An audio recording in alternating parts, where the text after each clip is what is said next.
Game changer cinema shooting పూర్తి చేసిన రామ్ చరణ్ ప్రస్తుతం తన 16వ సినిమా కోసం కష్టపడుతున్నాడు.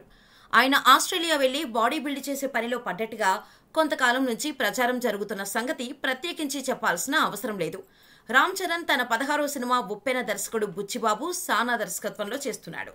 పూర్తిస్థాయి స్పోర్ట్స్ బ్యాక్ డ్రాప్ సినిమాగా తెరకెక్కుతున్న ఈ సినిమా కోసం రామ్ చరణ్ అథ్లెటిక్ లుక్ లో కనిపించాల్సి ఉంది. అయితే RRR, గేమ్ చేంజర్ సినిమాల కోసం బిల్డ్ చేసిన బాడీ వేరేగా ఉండటంతో అప్పుడు అథ్లెటిక్ లుక్ కోసం రామ్ చరణ్ కష్టపడుతున్నాడు.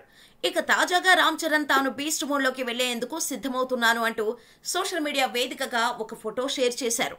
ఆ ఫోటోలో Ram Charan black colour T shirts ధరించి కనిపిస్తుండగా ఎదురుగా సెలబ్రిటీ ఫిట్నెస్ కోచ్ శివోహం కనిపిస్తున్నారు.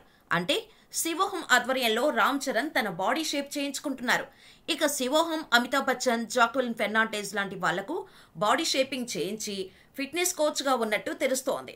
ఇక రామ్ చరణ్ బుచ్చిబాబు సినిమాకి పెద్ది అనే టైటిల్ పరిశీలనలో ఉంది. ఇంకా టైటిల్ ఫిక్స్ చేయలేదు. ఈ సినిమాను మైత్రి మూవీ మేకర్స్ బ్యానర్ తో పాటు వృద్ధి సినిమాస్, సుకుమార్ రైటింగ్స్ బ్యానర్లు సంయుక్తంగా నిర్మిస్తున్నాయి.